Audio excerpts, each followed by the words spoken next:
I think the word artist has been really abused in the last 5 years. But I think some of the stuff that I do is literally, some of it is one take stuff that I've done just because, I've literally just, been using some electronics, or in one case recently had a guitar and just did something, just sounding to a microphone. And other things I've literally worked on for 18 months on and off. Yeah. And no one can tell the difference. No one's ever said that sounds like you did it really quickly. Nobody's ever said, oh, you laboured over that, some of the stuff. So I've just finished a record for On Track to release something to me. It's called Zerek. One of the tracks, I'm not going to tell you which one, took about an hour to do. One of them took about 18 months of literally moving pixels. Yeah. Real sculptural, kind of letting it go, really sort of looking at, listening to it on the bus, listening to it going for a walk in the country, repeating sections. I think that's, I don't like the word sound artist.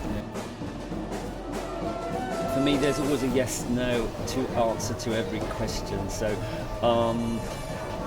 the pieces are basically set. The order, can change depending on the context and the venue and the festival. I think there's also that thing of, for me, when things don't go in the way that you think they're going to go. We could call that a mistake, if you like. So if you make some kind of, or you end up in not quite the place you thought you were going to end up, and how you adapt at that moment, I find that quite interesting. Because suddenly, because some things can sort of appear, because it actually, when you're in the moment, you find solutions for things. So it is a kind of improvisation. What a wise man once told me, that if you make a mistake live, repeat it 2 more times, and then it becomes intentional.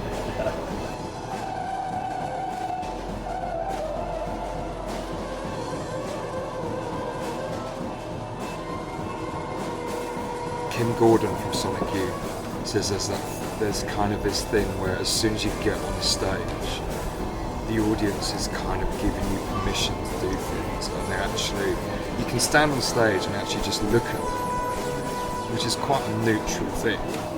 And just because you're on the stage, it gives you these sort of permissions, and it's also, it's kind of, if you go to gigs, so in London there are quite a few churches like the Union Chapel, which are either active or they're deconsecrated, they're no longer churches, they're just buildings. And quite often people will go there and people will be quite quiet, because it's kind of it's kind of what is expected behaviour in a church or something. And I kind of think, I think when I'm on stage I'm just myself. I'm not really, I kind of know exactly what you mean, but I mean you know me really well. I'd say I'm pretty as mouthy and loud off stage as I am on stage.